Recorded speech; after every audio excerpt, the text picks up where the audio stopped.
Hello guys, welcome back to this channel. In this today's tutorial, I'm going to show you how we can add media page to home screen on a Samsung Galaxy phone. Okay, let's get into it. Here I have opened my Samsung Galaxy phone, and before I show you how we can add the media page to our home screen, I'm going to show you how the media page looks like. We just need to swipe our screen like this to get the media page.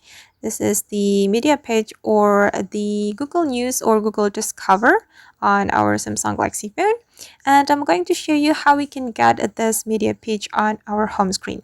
First thing first, we can tap and hold on any empty area on our home screen, and then we can go to setting, and we can simply activate this feature, add media page to home screen, to get the media page on our home screen.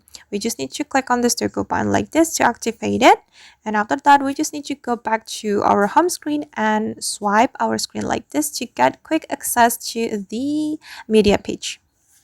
Alright guys, and that's how we can add media page to home screen on Samsung Galaxy phone. I hope this video will be useful for you.